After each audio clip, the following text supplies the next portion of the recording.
Comment devenir éducatrice de jeunes enfants, EJE, après infirmière? Bonjour à toi et bienvenue dans cette nouvelle vidéo.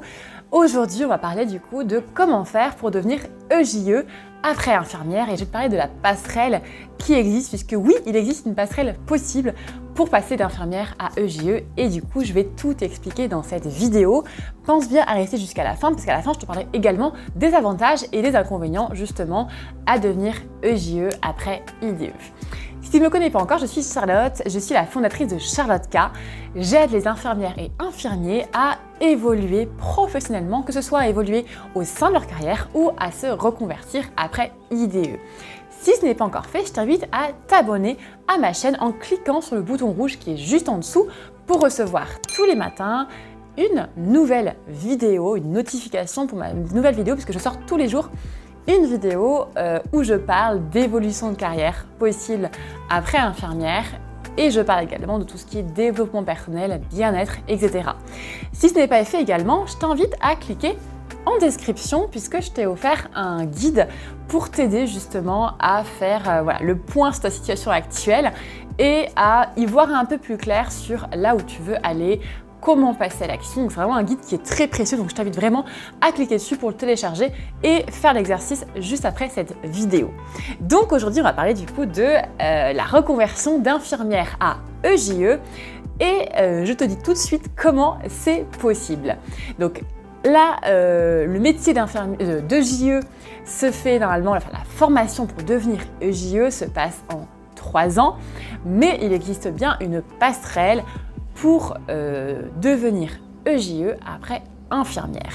Donc cette passerelle en fait c'est une passerelle qui est possible à partir du moment où on justifie d'au moins 3 ans d'expérience auprès de jeunes enfants. Donc 3 ans d'expérience professionnelle auprès de jeunes enfants et du coup on va faire ce qu'on appelle une VAE, validation des acquis de l'expérience, pour du coup faire valoir notre expérience d'infirmière donc auprès des jeunes enfants et justement acquérir du coup ce diplôme d'EJE. Alors, la VAE, comment ça se passe? Ça se passe donc comme toute VAE en 2 temps. Donc la première chose, donc évidemment, donc avoir ces 3 ans d'expérience au moins.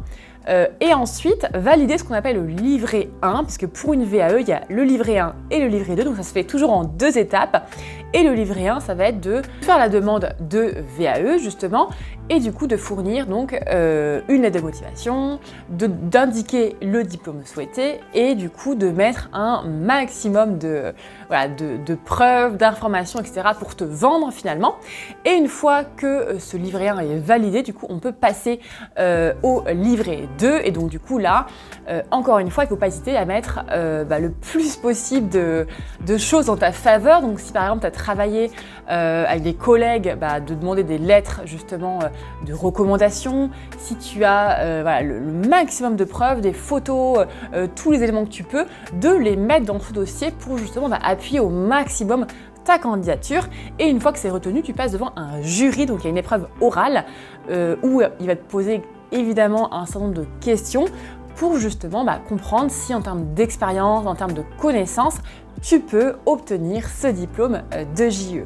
Donc 2 temps, le temps on va dire dossier, donc là il faut avoir un maximum de choses à fournir, et le temps oral, donc du coup où une fois qu'ils vont valider du coup le dossier, tu vas pouvoir justement te vendre et montrer que tu as des connaissances auprès des jeunes enfants et du coup obtenir cette VAE.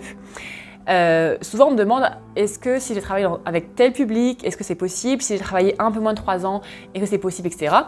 Honnêtement, je pense que 3 ans, c'est important de les avoir, les 3 ans d'expérience, et ça, on peut difficilement déroger à la règle.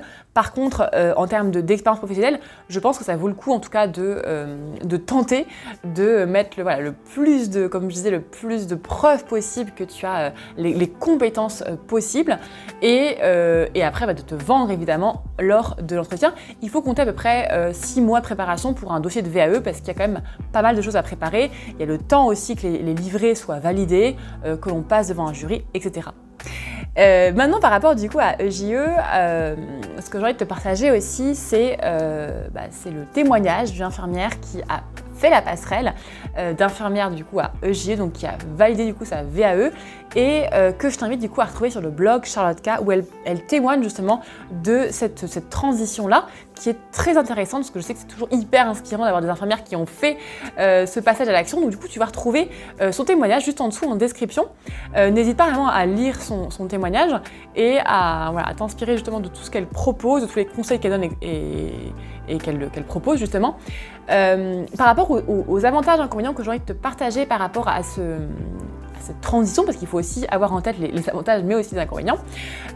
Pour commencer avec les inconvénients, en tout cas que l'on retient, le principal inconvénient c'est surtout qu'il y a moins de postes par rapport à infirmière où finalement on trouve du boulot partout, et assez facilement, on va pas se mentir.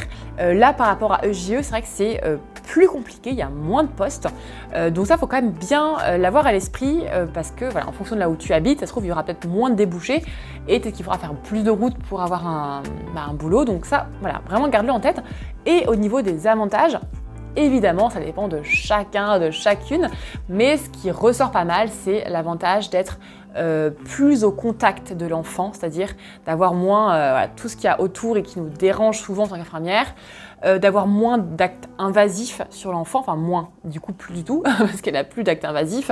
Nous avons pour ceux qui ont travaillé en pédiatrie, en néonat, etc., en réa, c'est forcément, ça peut déplaire et c'est souvent pour ça qu'on change un petit peu de façon d'exercer auprès du jeune enfant. Et aussi, autre avantage qui peut ressortir, c'est d'avoir moins de stress.